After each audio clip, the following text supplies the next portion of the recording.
Hi, everybody. So, this is the story of my life.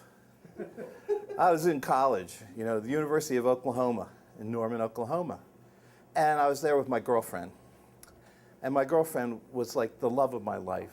She was this beautiful, 5'0", gorgeous girl, just really fragile. When she walked around, she was like walking, pirouetting on a high rope or something. Anyway, she was just really beautiful. So I had this idea, at spring break, I'd never been to California. And I said, well, let's go to California.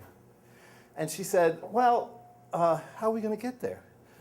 I said, oh, we'll hitchhike. She goes, well, hitchhike? I go, yeah, it'll be fine. And my roommate, Lewis, he goes, well, if you're going hitchhiking, here. He gives me his penknife. And I stick the penknife in my pocket. He says, that's for protection. So I said, oh, thanks, Lewis. So we start out hitchhiking, on, I guess it was Route 70 or something. And she goes, my brother goes to the University of Arizona in Tucson. Why don't we stop by and visit him? So we stopped by in Tucson, and this is January, and it's 85 degrees in Tucson. And he has lemon trees and grapefruit trees in his backyard of the house he was renting while he was going to the University of Tucson. You could go in the backyard, and you could just pick these lemons off the tree, and they weren't like regular lemons. They were like sweet to eat. And the sunshine, we're swimming in the pool. We're going to Sabino Canyon, swimming in the river. And, there's Mountain Lemon up there with the snow on top. You could go snow skiing and everything. And it was just beautiful. And I'm like, oh, my gosh. And now we're going to California. I can't wait to see how beautiful California is. And she goes, yeah, okay, let's go. It was easy enough to get to Tucson, so let's go. So we hitchhike up 15, and we're going through Phoenix.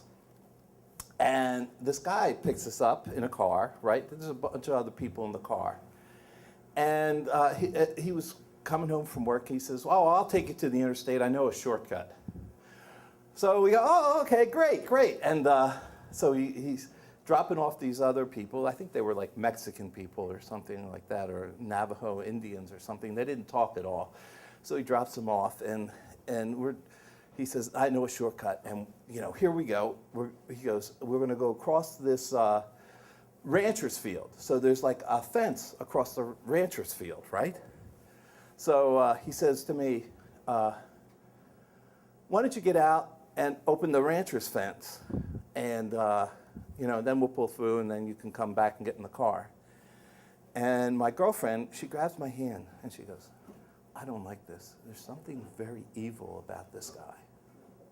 I said, oh, honey, you're just being racist. There's nothing to worry about. She goes, no, I really got a bad feeling. I said, oh, forget about it. So I get out of the car, and I go out, and I open up the rancher's fence, and he takes off in the car with my girlfriend, and I'm standing there watching him go. So I'm like, what? He's leaving me here, and he's pulling off. And I said, well, what am I going to do? I got to chase the car.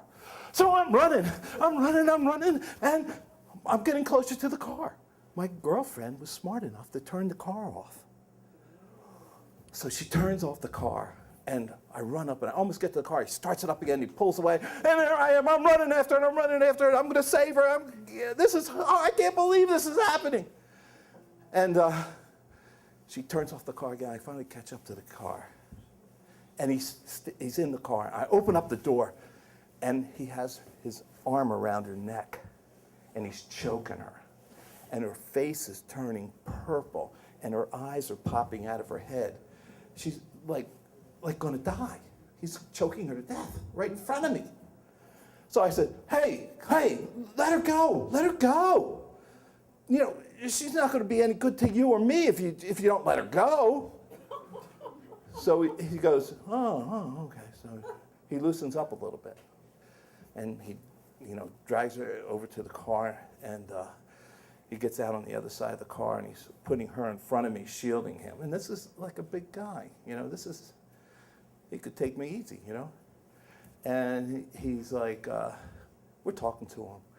for about hours, trying to negotiate. Just let us go. We won't say anything. You know, everything will be all right. Just please, please, just let us go.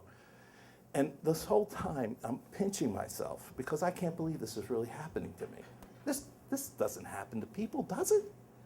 So I'm pinching myself, and I'm pinching myself. And I'm like looking up around the mountains, and we're in the middle of the desert, and I'm looking to see if there's like a leviathan, like we're like in a movie, and this giant leviathan is like looking over the mountains, like looking at us and seeing what's happening. So I'm like really, I don't know what to do. So I'm thinking, can I kill somebody? Really, can I kill somebody? I mean, obviously it's going to be him or me and my girlfriend. So finally, after hours, he says, I want her to satisfy me. Now, when I opened the door, he was forcing her head down on his penis. And my girlfriend goes, if you'll just let us go, I'll do whatever you want. So he takes her and he puts her in the front seat of the car, and I'm sitting on the trunk in the back of the car, and I'm going, what kind of man am I? I'm letting that guy rape my girlfriend, the girl of my dreams, this beautiful young girl. You can't do this. You got to stop this. So I go and I open up the car door, and he's, half undressed.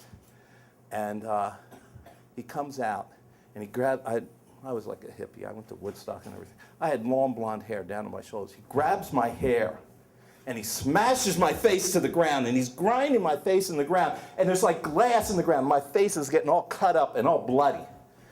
And I'm thinking, oh yeah, my roommate gave me that pen knife. Oh. So he goes, I'm gonna let you up, you bastard. Listen, I'm going to kill you. I got a gun. I'm going to shoot you. And then I'm going to rape your girlfriend, and I'm going to shoot her. And I go, okay, buddy, you just signed your death sentence. So I stick my hand in the pocket. And he says, I'm letting you up so I can get the gun. You just stay right there. So he lets go of my head. And I pop up. And I pound right in his chest. And blood spurts everywhere. Just everywhere. He grabs his chest. He goes, and he turns and he runs, and I'm running after him, and he's running. And I run back to the car, and I go, honey, let's get out of here. She goes, well, let's get our clothes. I go, get our clothes? Forget about the goddamn clothes. Let's get the hell. The guy's got a gun. He's going to shoot. Let's go. So we run out, and we're running through the desert.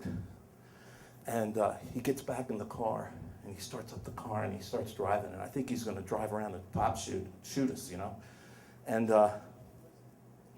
he just takes off.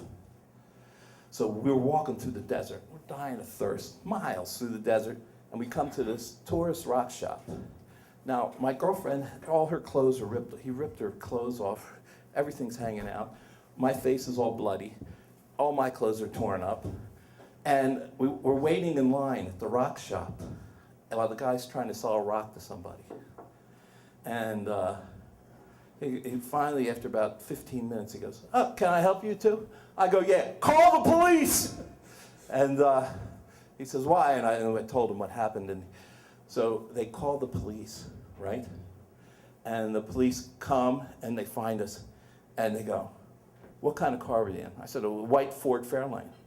We got him. I said, you got him? How'd you get him?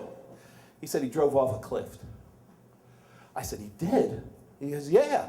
And he goes, I said, well, was there blood on his t-shirt? I stabbed him in the chest. He says, no, there was nothing on his chest. Nothing. I looked down at my hand, and there's my finger hanging on by a thread. The knife closed up and cut my finger, and it was my blood that spurted everywhere. So, that's it. That's my story.